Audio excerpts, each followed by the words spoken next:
Patay ang isang nagbabuy and sell ng sasakyan online nang barilin siya ng isa sa mga buyer sa kanilang meet-up kagabi. Arestado na ang 5 suspect na lumalabas na may mga dati na ring kaso. Nakatutok si Mark Salazar. Sa 3 barel at 5 suspect natapos ang buhay ng isang nagbabuy and sell ng sasakyan online. Pasado alas 11 kagabi, nakipag-meet up ang biktima sa 2 interesadong bumili ng kotse. Nagsama ang seller ng 2 kaibigan sa West Service Road, Barangay Marcelo Green, Parañaque City, kahabaan ng South Superhighway. Pero matapos i-test drive ang sasakyan, binarel ng isang buyer ang seller.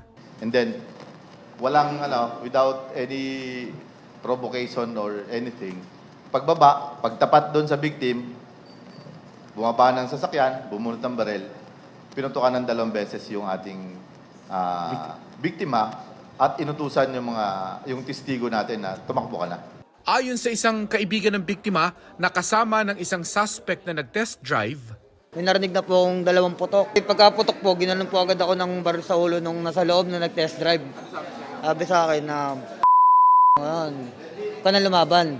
Kinuha po yung cellphone ko. Ayoko po sana bigay yung susi. Nasa akin po yung susi eh. Nag-alangan po ako, baka po barilin po ako eh.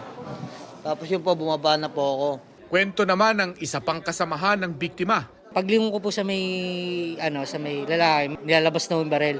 Sabay putok ko ng isa sa tagiliran. Yun po yung ininda niya ng gusto. Nag-slow mo na po lahat sa akin eh. Tapos nakatitig lang ako sa bumarel.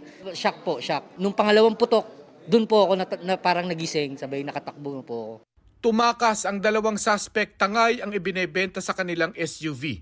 Pero naging misteryo nang makita ang sasakyang abandonado sa di kalayuan at tumakas sila gamit ang sariling motor.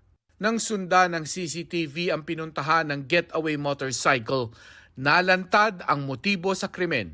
Doon namin nakita kung saang bahay pumasok. Yung motorcycle, doon namin nahuli yung 3 involved in illegal possession of firearms and illegal drugs. Possession area pala yung napasok namin. Ito pong grupo na ito ay isang gun for hire and they admit na may mga previous participation sila. May warrant po yung suspect, Yes, sir. yung hitman. 16 at saka 17 na murder cases in Parañaque. Binayad lang po sa amin, pinagutusan lang po kami. May iba pa kayong kasama? Maliban sa 5? Ayaw naman magbigay ng pahayag ng iba pang suspect. Sa korte na lang po, sir. Sa korte na lang po. Kakasuhan ng murder, carnapping at paglabag sa gun ban ang 5 arestadong suspect. Tinutugis naman ng pulisya ang mastermind sa pamamaslang. Para sa GMA Integrated News, Mark Salazar. Nakatutok 24 oras.